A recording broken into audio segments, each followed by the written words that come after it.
In many places, effective transit is the missing piece of a well-balanced transportation system. In this segment, I want to talk about optimal transit and how to move from typical public transportation options to a transit system that can really do the job.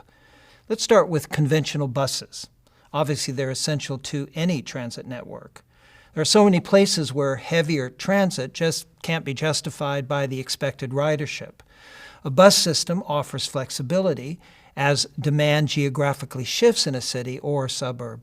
It also is the least costly way to provide basic transit. To offer a one-step higher level transit service, as well as more related development potential, many cities are returning to traditional streetcars, like this one in Vienna, and these more contemporary versions in Rotterdam and Nice. For far less investment than rapid transit, streetcars can offer a more pervasive service. Many cities regret that they actually removed historic streetcar systems and their trackage, but where they were retained, they're being updated as a key part in a layered transit system. The typical bus system and streetcar system share their right-of-way with other traffic and therefore can only go so fast. These basic systems are useful for short destinations, but are often too slow and too infrequent for long routes, and so don't really supply the need for effective overall transit. In smart cities, buses and streetcars are being made more efficient by setting them within their own secure right-of-way, especially if a city feels that a heavier, more expensive system is just not in the cards. This example from Curitiba in Brazil is perhaps the most famous of these kinds of hybrid systems. Here's another example from Istanbul. This approach can offer very special opportunities, especially if a suburb wants to link improved transit with increased development potential without the risk of a very high investment up front. And this is discussed in another segment where Jonathan talks about BRT, or bus rapid transit, with the development examples that it can engender.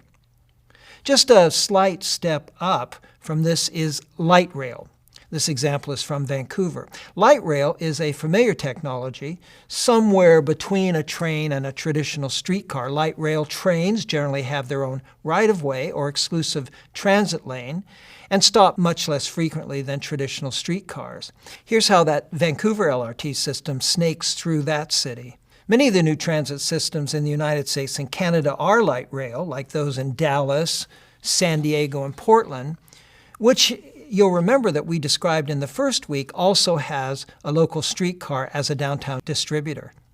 Some big older cities like Paris and Tokyo, London, Moscow, New York, Mexico City have mature, heavily used underground transit systems where it is possible to go to many destinations in different parts of the city by changing from one line to another.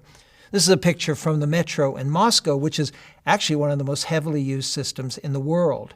And here are images of the famous London Underground.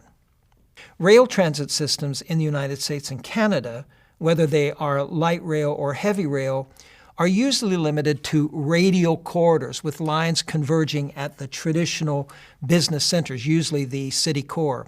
Here's the map of the BART system in San Francisco.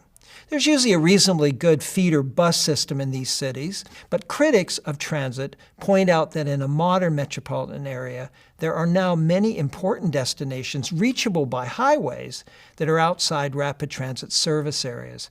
This is well illustrated in San Francisco, Boston, Chicago, Washington, Philadelphia. Many connections to important destinations are not along the rail corridors and are only made by local buses, which can be somewhat inconvenient, or they're just not connected to transit at all. Toronto's metropolitan transportation system is being re-envisioned to deal with this issue. This Toronto strategy shows what a more sophisticated next-generation transportation system might look like, so it's a very good exemplar. Greater Toronto is developing a comprehensive rapid transit system that can be a prototype for many other urban regions. They call it Toronto's Big Move. Now, many of you may know that Toronto is Canada's biggest city, and it's a complicated city with multiple civic centers and job centers. The Toronto region currently has a 4-line radial transit system and commuter rail lines east and west. The new plan, their big move, already in implementation, will create a comprehensive transit system, a grid, as it were, to connect most of the important destinations. Originally planned in 2008, 2013, the whole system is scheduled for completion by 2030, and it'll include 9 kilometers, about 5.6 miles, of extensions to the current rail system, and a new rail line linking the airport to downtown Toronto. But will also include 53 kilometers, almost 33 miles, of new light rail and 60 kilometers, over 37 miles, of bus rapid transit.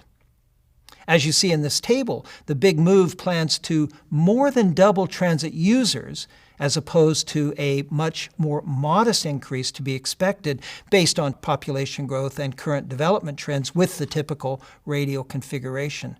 The number of people who live within a walkable distance of a transit station, which they define as 2 kilometers or just over a mile, would also double.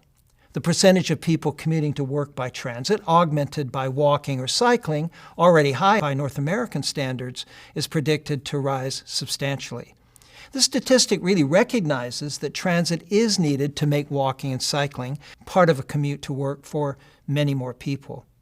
There would be a fall in the greenhouse gases generated per person by transportation, reflecting the substitution of trains or bus rapid transit for less efficient individual buses when making connections. The average commute time would go down modestly, as opposed to increasing by almost half in the trend model. Toronto's plans show how transit can become effective in a modern, multi-centered city where jobs and shopping and entertainment are dispersed among many different locations.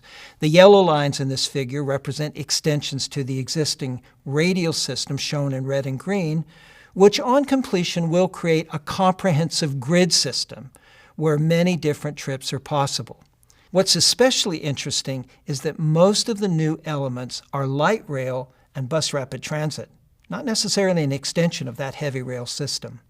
The availability of modal choices and the quality of those choices is not the end of the eco-design transportation story. Sustainability of a community can be even further enhanced dramatically if the land use patterns and transportation arrangements work together. It's often said that the best transportation plan is actually a good land use plan. And this leads to a proactive strategy of transit-oriented development, which is the topic for Jonathan to cover in our next segment.